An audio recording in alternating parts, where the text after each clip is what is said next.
Thank you for joining Montgomery Bucks tonight. Thanks for presenting this program for us by My Social Practice. Our speaker tonight is Blake Hadley, who is a founder and the president of My Social Practice. He's won a number of national and international awards in art direction, advertising, and creative marketing strategy. He is passionate about helping dental practices use out-of-the-box thinking to create stories that spread on social media. Over the past 10 years plus at My Social Media, he has spoken to dental audiences all over the country and has helped thousands of practices thrive online. And I'm sure he's going to share some great ideas with us tonight. So it's all yours, Blake. All right.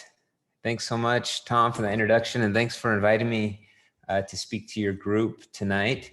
If you have any questions while I'm presenting, feel free to put them in the chat section on Zoom here, and I'll address those. Either I'll be watching that or I'll address them at the end.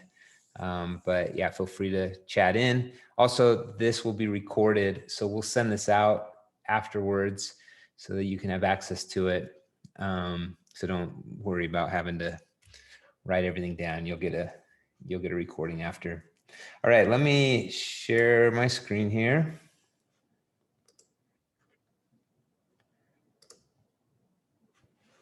Okay, hopefully everybody can see that okay.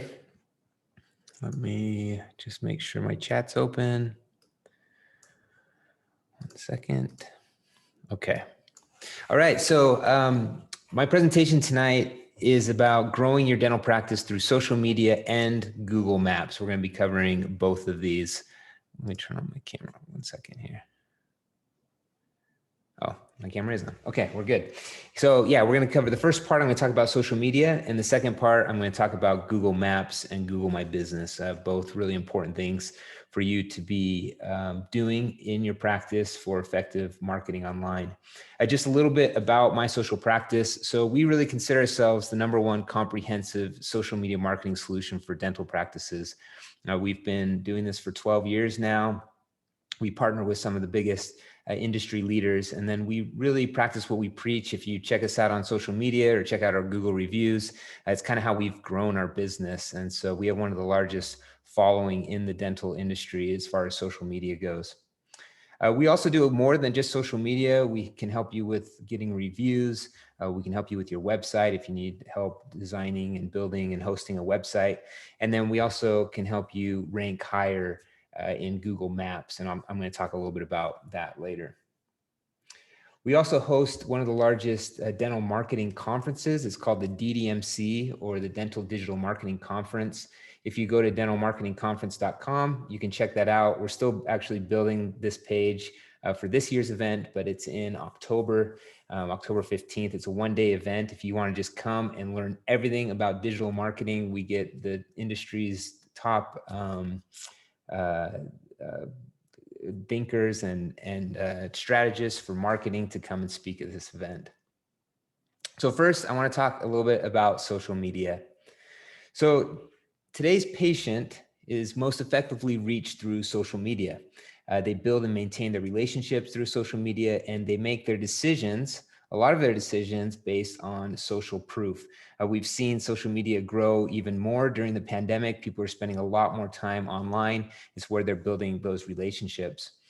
We've really found that if they don't find you online, if they don't find you on social media and a lot of different places, you won't find them in your dental chair. Patients more than ever are going online and searching everywhere, from your website to your social media presence to your reviews. They want to know as much as they can before they even call you and they come in for their visit. A little bit about today's dental team. You have different members of your team that have different goals and purposes. You might have an office manager that wants a marketing solution that requires minimal time and effort. You might have a team member who wants to just work at a great place with a great team culture. And maybe the doctor really just wants new patients and a great reputation in the community. We feel that social media can actually solve all of these goals and objectives. And what would it be like if you could easily reach new patients through social media, and at the same time strengthen relationships with current patients through social media, and also improve your reputation and practice culture through social media? We call these the 3 R's of effective social media marketing. They're reach, relationships, and reputation. And everything you do on social media should fall underneath one of these 3 R's as the purpose. So I want to talk first about reach. So in order to reach more people on social media, you need to have a healthy content mix. Let me tell you what I mean by that. So there's 3 different types of content that you can post. You have team content, you have patient content, and then you have informational, just educational type of content. So we teach that the percentage of posts that you should be posting of team content is 50% of your post should show who you are and the things that your team is doing. 20% of your post should be your patients. And then 30% of your post should be this educational, just informational content. It's kind of place filler. So if you don't have something to post of what's going on in your office, there's always opportunity to put a graphic in there or some type of educational piece of content. So this 50% of your post being your team content. Let me talk about what that might be.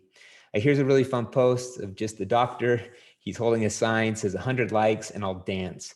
And after he reached 100 likes, he did a little dance. And I know this is not an educational, something educational, or you might feel that this doesn't feel necessarily professional, but it's fun, it's engaging, and it builds those relationships. So you can see the amount of engagement, 127 likes, 18 comments, and many people commenting and just relating with this doctor. Here's another one for charity. If you're doing anything in your practice for charitable events, post about that. People like doing business with other businesses that are doing good for the community. So if you're doing something for Breast Cancer Awareness Month, something like this, be sure to post what your team is doing. And it might just be something that's a holiday for the day or a holiday for the week. This is something that this practice did for Shark Week with one of our ideas we gave them. They just put these fun shark teeth on their masks, said, "We've got fantastic patients." And you can see, again, because it's a clever and fun idea, the amount of comments and the amount of likes that they got on a post like this. So that's team content. Show what's going on in your practice and build those relationships and show the character of the people that work there and the culture that you have. 20% of your post should be of your patients. So here's a great post of a doctor with the patient for Christmas. Doesn't matter what age your patients are, you can post things like this and they'll understand what you're doing. Everybody kind of knows what Facebook is now. And when you can take a picture with them and say, "Hey, we're going to share this on your Facebook page," most of the time they are totally happy and willing for you to do that. And then 30% of your post should be that educational content. These are just those graphics that teach or that ask a question or that prompt engagement.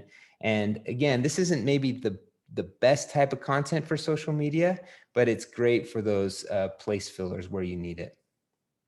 So you can see over here on the left, this is kind of an unhealthy mix. A lot of dental practices are doing this where they just post graphic after graphic after graphic. Sometimes they're little cartoons or just kind of the same old thing. And then you can see here on the right with that content mix that I talked about, this is a healthy mix where you're posting team members, patients, a little bit of graphics here and there.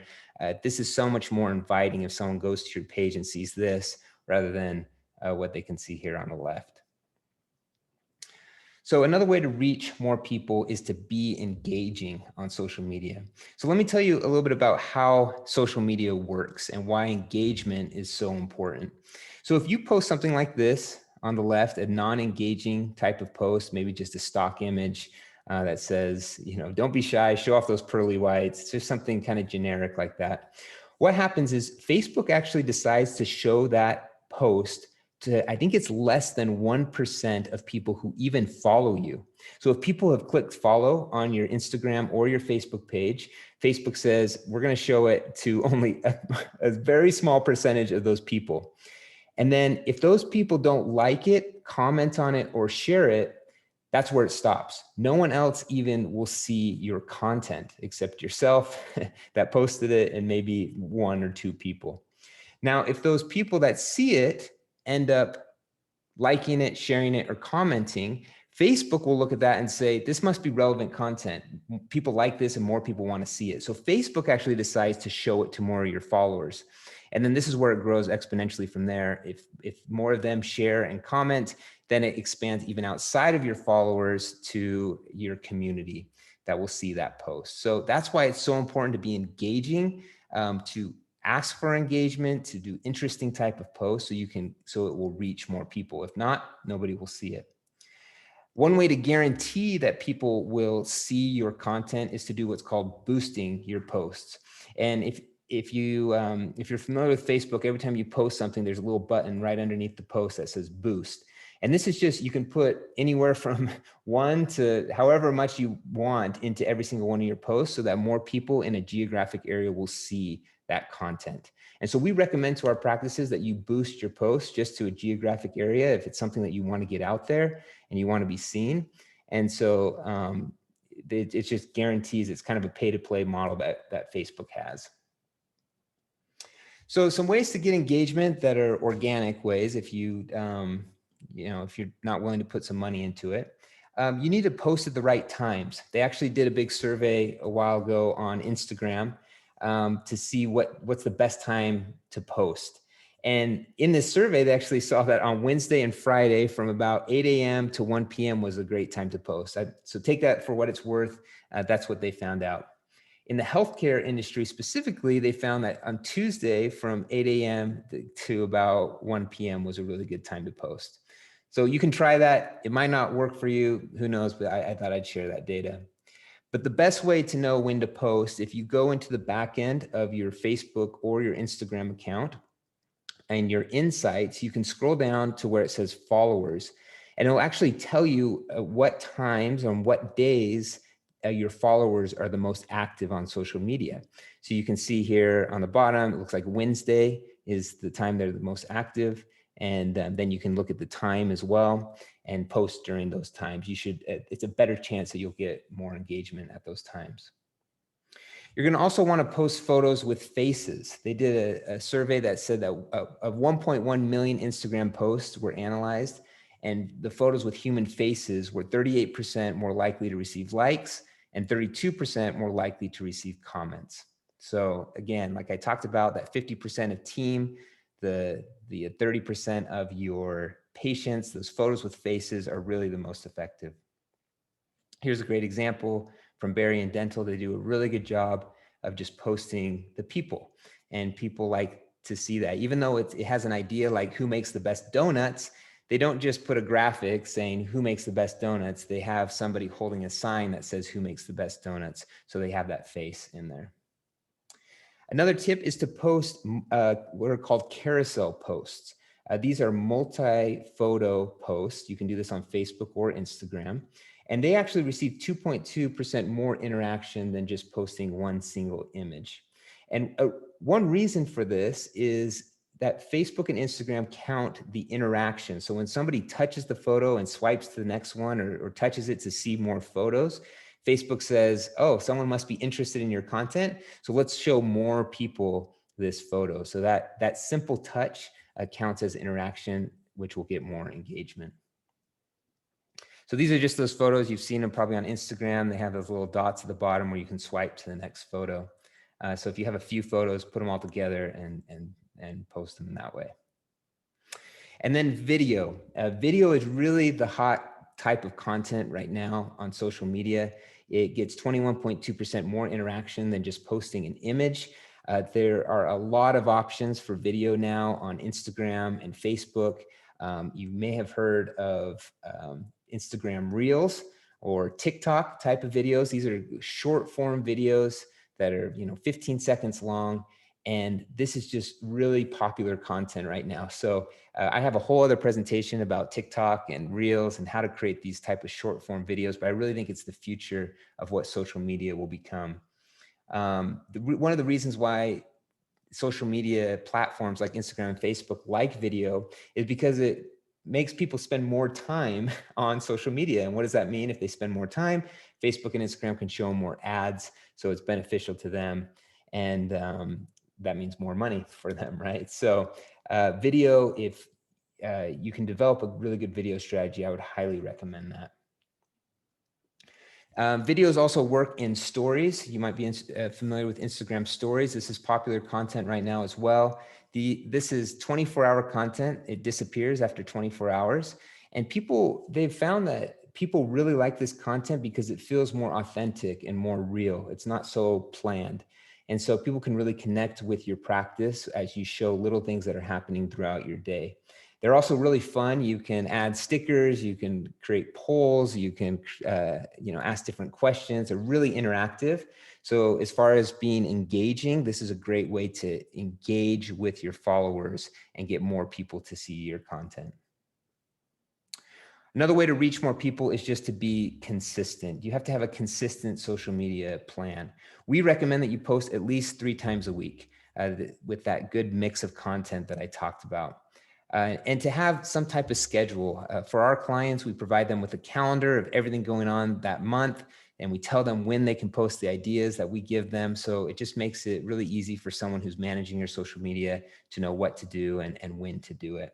This really helps with the algorithm because Facebook says that, as you continue to post consistently, they'll bump your content up more in the algorithm if they see that you're using their platform more. So that's reach. The second R is relationships. Always remember that connection comes before conversion on social media. Antonio Damasio, he's a famous neuroscientist, said, "We are not thinking machines that feel, rather we are feeling machines that think." So there's 2 types of marketing that we see. There's sympathy-based marketing and there's empathy-based marketing. Sympathy-based marketing is marketing that's connecting with people based on how they think. And empathy-based marketing is connecting with people based on how they feel. So if you go the sympathy route, you might say, what are your patients thinking right now? And someone out there might be thinking, I really need to see a dentist after quarantine. When we were in quarantine, or I have a toothache, I really need to see the dentist, right? So with sympathy-based marketing, this is what we do. We just throw ads at that person and give them discounts and hope that something sticks. Hope someone sees that and says, oh, I want a discount, and comes in and calls your practice. But if we take an empathetic approach to this, you want to think, what are your patients feeling right now? They might be feeling financial stress. They might have safety anxiety, especially during the pandemic of going to the dentist. What is the practice doing to keep their patients safe? And so there's a lot that they could be feeling. So how can you address those feelings? And social media is a really great place to do that by posting things that aren't just traditional advertising of discount, but you can really connect with your audience in many different ways and build those relationships. And we saw this a lot during the pandemic of practices doing that. I'm going to show a few examples. So empathy-based marketing is walking in your patient's shoes to understand their motivations. You don't want to just think like the patient. You want to be the patient and really understand how they feel. So like I said, here are a few great posts during the pandemic of practices. This one here donated some materials to a local hospital. You can see this comment from Holly. Wow, really cool. He's my dentist and just got a lifetime of loyalty. Another one here from Heinz Little Smiles, Pediatric Dentistry, again, donating materials. And this comment from Linda, she works on the team. And she said, being a part of Dr. Heinz's team only makes me appreciate her more and more each day, not for what she has done for me or my coworkers, but how she looks out for our community always. Such a giving staff behind her as well. So having her feel that pride for where she works. And many other posts like this, we saw practices go to local small businesses and support them. We saw practices highlighting team members that were doing good things for the community. So again, none of these have anything to do with dentistry, but they're building relationships and they're showing empathy for the people around them, and people want to do business with those type of people. So this is a great way to use social media. Andrew Davis, a best-selling author and keynote speaker, said, "Content builds relationships. Relationships are built on trust, and trust is what drives revenue." The third R, reputation. The tip that I want to give for reputation is to enable your patients to build your reputation for you. Scott Cook, the co-founder of Intuit, said, "A brand is no longer what we tell the customer it is. It's what customers tell each other it is." And they've found that 67% of people are more likely to purchase a product or service after a friend or family member shared it via social media. And 74% of consumers allow social media proof to influence their purchasing decisions. So I like to use this example of these wings, these wing murals. You've probably seen them around, or people post photos of them. I think it started in Nashville, where people see these wings, they want to go take a photo in front of it. And then they take that photo and they post it on social media. Not because somebody told them to do it. It just looks like a fun thing to do. It created a great moment for them, and that's something that they wanted to share. So I want you to think about what are your wings of your dental practice. What are the things when people come and visit your practice that they will want to take a photo of and share to their social media accounts? This practice actually kind of took that challenge literally, and they didn't put wings on their wall, but they put some really neat paintings on their wall. And she told us that when people take photos in their practice, they like to take it in front of these paintings because it makes it a lot more interesting for them to post to their social media accounts. So they make sure to clear out everything in front of the painting so that people have enough room to stand in front of it to take those photos, because that's more interesting than taking a photo with just a blank wall or a dental chair behind them. This practice here, and maybe it's a massage chair that you have. You can see this patient post said, "Jacob's Dentist has a nicer massage chair than mine. This one squeezes the temples and gets the neck good too. The staff here are all very nice too. They see kids and adults." So the first thing that she talks about is this interesting thing in their office, and then she mentions the dental practice after. And you can see the amount of comments that she got on this, people saying, "Hey, that's my dentist too," or talking about the practice. But it's not because she decided to talk about the practice first. She talked about that thing that's interesting in the office. Something that we do with our clients, we provide a little photo booth. It's a app you can put on an iPad where people can take photos. They can hold these little signs that we provide for them. They can put little stickers on their photos, and then they can send that photo to themselves so that they can then post it on social media and talk about the practice. And it's just a conversation starter and a fun way to get people, incentivize people and create that, those wings, like I said. Of course, if ever you take photos of patients and you want to post them on your account, it's important that you get HIPAA authorization. Something that we provide is a little app. It's with the photo booth, and you can actually put it on your mobile phone too. If you take a photo of a patient, you can send it to the patient, and then as part of the app, they can sign a HIPAA authorization to allow you to use that photo on your social media accounts. So they don't have to sign a physical piece of paper. They can do it right there on the app. And then it notifies you that they sign that, and it sends you the photos that you can then post it. So it just really makes it a really easy process. So that's just a little bit about social media that I wanted to talk to you about, give you some tips. We'd love to help you. If you need help with social media, we can assign you a social media consultant or a manager to help you directly with your accounts to make sure you have that consistency and that really good content. We send you a calendar like this, like I mentioned, to make sure you always have something to post. And then we actually, every 2 months, we send you a box like this full of social media ideas and signs and props. And we have an amazing creative team here that comes up with all these ideas. Again, so you don't have to try to figure it out. You just have to have someone in charge and taking photos, and then we can do all the rest for you. So we make it really fun in that way. This is just a really quick overview of everything we provide for that. So if you'd like to learn more about our social media product, please contact me, and I'll give my contact information at the end here. So now I want to talk to you a little bit about Google Maps. For the last let's see how much time we got. About 15 minutes or so. Let me see if I have any questions here just before I continue. Okay, I think we are good so far. Okay, feel free if you have any questions to chat them into me. Okay, let's talk a little bit about Google Maps and the importance of ranking on Google Maps. So you might be familiar with what's called Google My Business. This is kind of where I'm going to start with what is Google My Business. So Google My Business is your practice's business listing in the Google database. It will show up in the map section when someone searches maybe dentist in Los Angeles or wherever. There's a section that will show up in Google. That's the map section, and your listing will show up in there. And this is your Google My Business listing. Also, if someone searches you directly, so that first one was an indirect search. If someone searches your practice directly, like West Coast Dental in Los Angeles, your Google My Business profile will show up over here on the right. It's called the knowledge graph is what it's called on Google. And so it has all your information, it has your website, it has your address, has your hours, and actually quite a bit of information here.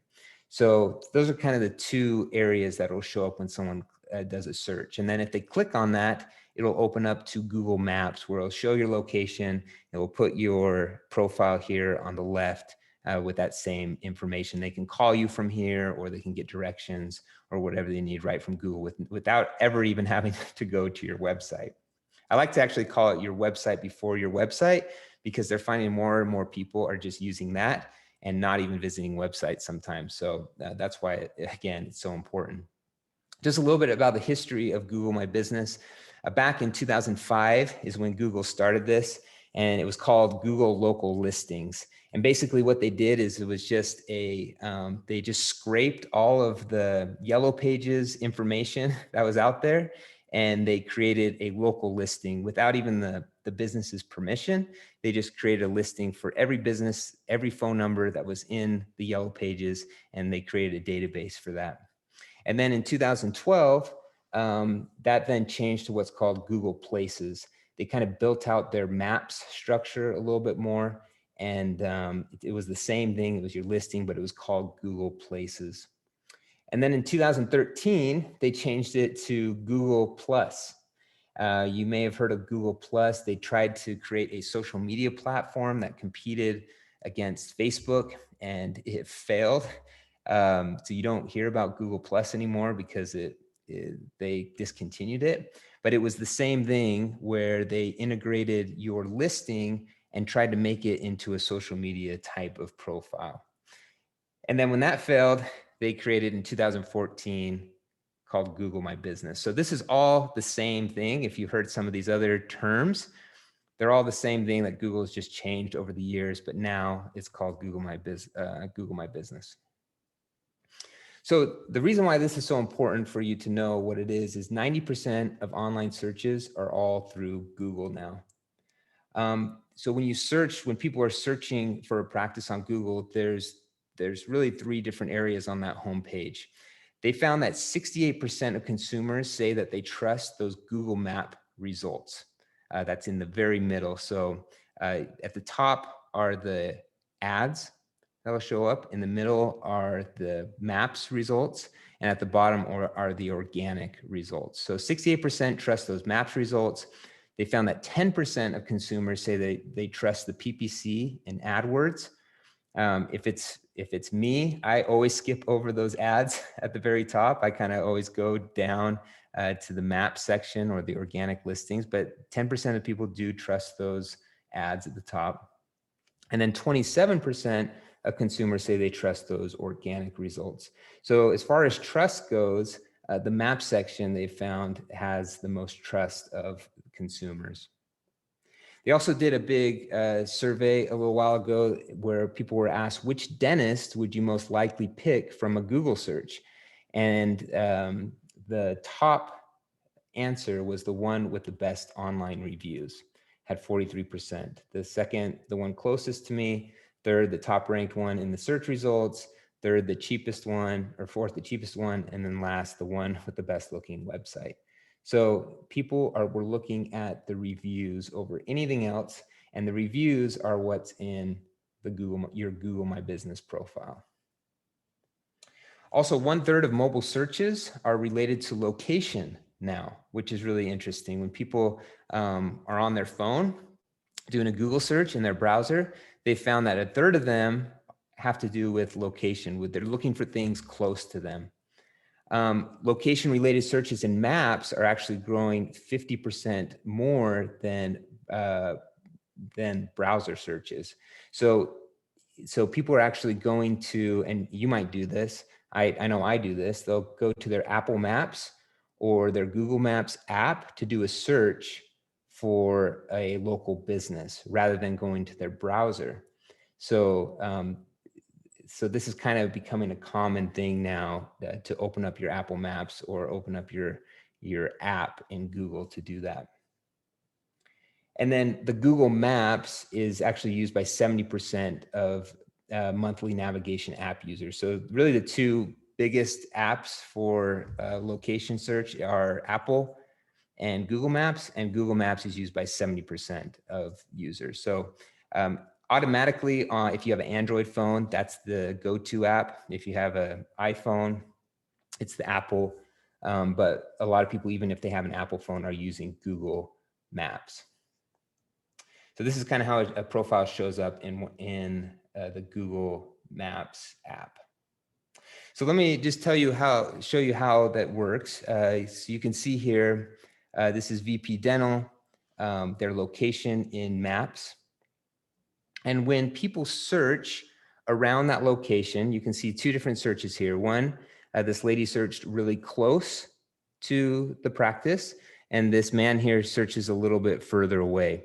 And both of these people are searching the term dentist, or maybe dentist near me. Now, because this woman is closer to the practice, you can see over here that the practice will show up second as a number 2 ranking on the search, where this guy that's further away, when he searches dentist, because he's not as close, it shows up, this practice will show up 13th. So it knows exactly where you are, and depending on where you are is where you'll end up ranking, because it's a location search. So this again is the term dentist. What we do is we actually can we can put in this information and we can create a grid report that looks like this, that will say exactly where you would rank depending on the exact place that you're standing. So you can see all these little circles here. In some of these areas, this practice wouldn't rank at all where there's an X. But if you're closer, you can see the 2s and 3s and 5s depending on how close to the practice they are. So this is for the term dentist for this practice. This is for the term cosmetic dentist. This practice has a lot more of a good ranking for the term cosmetic dentist, even if the person is standing further away. Here's for the term dental implants. Again, this woman searched dental implants, and the practice, even though she was standing really close, the practice showed up 9th, and this man searched and it didn't even show up in his results. So those top 3, the 1, 2, and 3 is where you're going to want to be as much as possible. This is called the Google Maps 3-pack.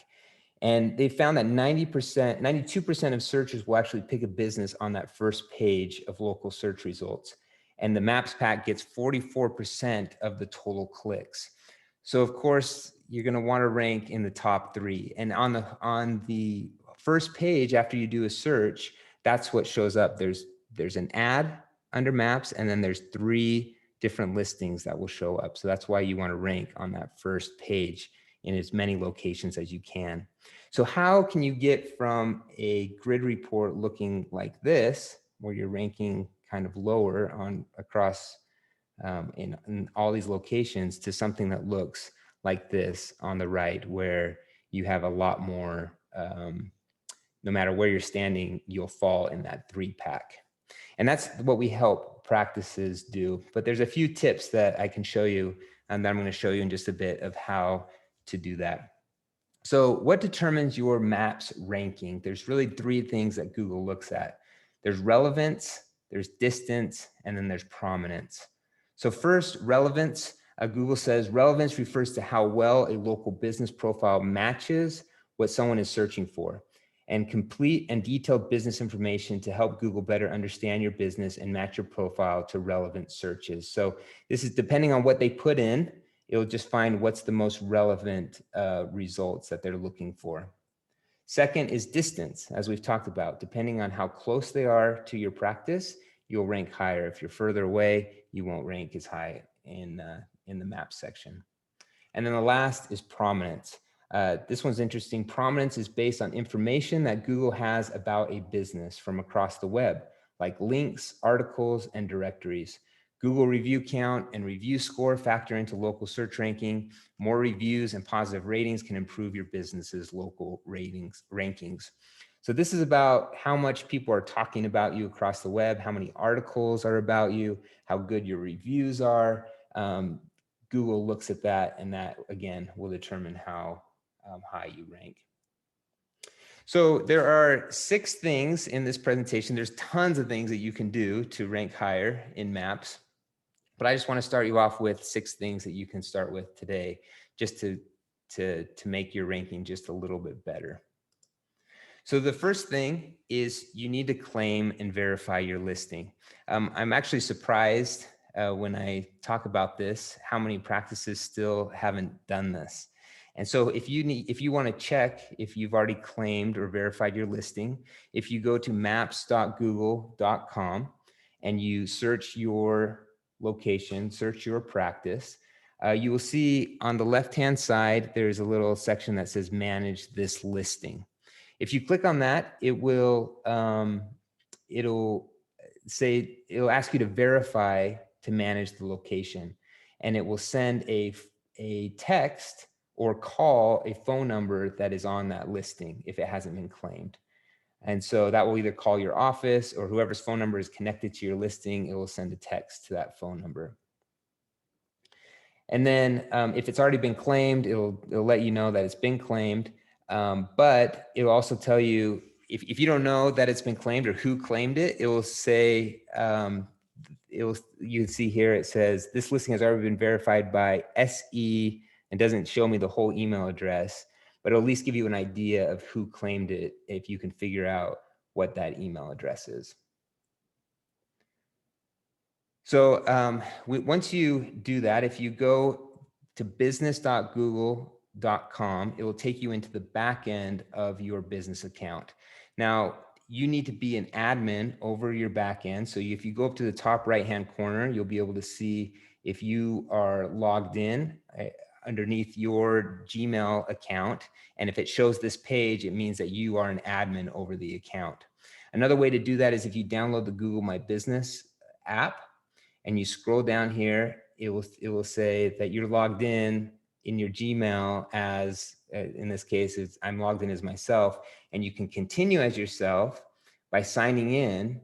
And then when you click on locations, it will say that you are an admin over your practice's account. If your practice's account doesn't show up underneath locations, then you're not an admin over the account. Another thing that you want to do if you are admin, if you click on more on the app, you can click on manage users, and you can see who the primary owner is of your account. So we recommend that if you are the doctor of your practice, you definitely should be that primary owner. And that way, no matter what happens and as team members change, you will always be the primary owner, and somebody with your password and account information that ends up leaving the practice doesn't have all access to your account. So if you're primary owner, then you can remove people as managers as you would like. So check who that primary owner is. All right, number 2, add a few primary categories. People will search for your practice using different titles and terms.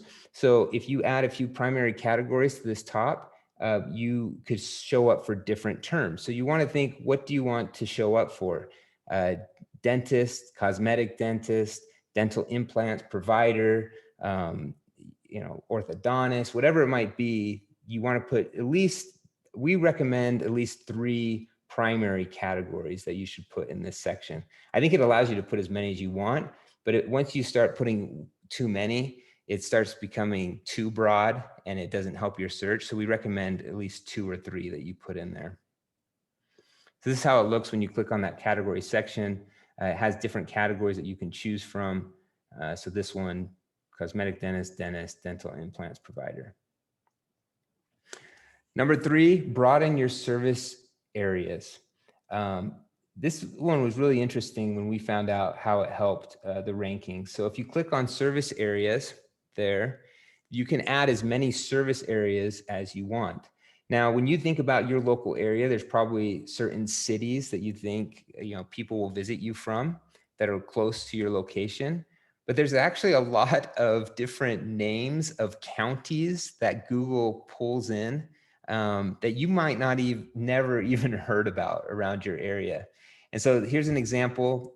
This practice here is located right there in the middle. And you can see if you look on Google, there's all these different, there's Crossgate, Durant Road, Sheffield Place, Bournemouth Heights, Summerfield North, all these different areas that are kind of strange, but Google has recognized that these are different areas or different counties, and these show up in Google. So what I would do is stay about a 3-mile radius around your practice, and you can start putting in, when it asks all the different locations, you can start searching all those different names that I told you, and they'll start pulling up. And the more of those that you can get, the better, actually. All right, number 4, add multiple services and details. People will search Google based on the services they need, like teeth whitening near me or dental implants near me. So there's a section in your Google My Business account that you can put as many services as you want. And you can see this one, how many services are listed here. And then when you click on it, you can actually put a description for every single one of those services. So again, this helps if someone searches teeth whitening or dentures. This will help you to show up higher. And I would definitely recommend that you do this as well. So you can see here, this was for these are all of the services under the primary category dentist. And then these are all the services underneath the primary category of cosmetic dentist. Number 5, add photos and videos. This is really your first impression of who you are. Like I said, it's your website before your website. They'll see it over on the right-hand side. They'll click on those photos, and this is that first impression. You can upload those photos in the back end. There's 2 photos that are really important, your cover photo and your logo that you should upload in there. And this is where they show up. Your cover photo shows up as that very first photo on the left, and your logo will show up down here by your name. And then the rest of it is a maps location that will show on that top page. So pick a good cover photo of your team or of the doctor and put that right there as the first photo. If you don't assign a cover photo, it'll just pull in one of the photos that's in there, maybe a photo that somebody posted about your practice.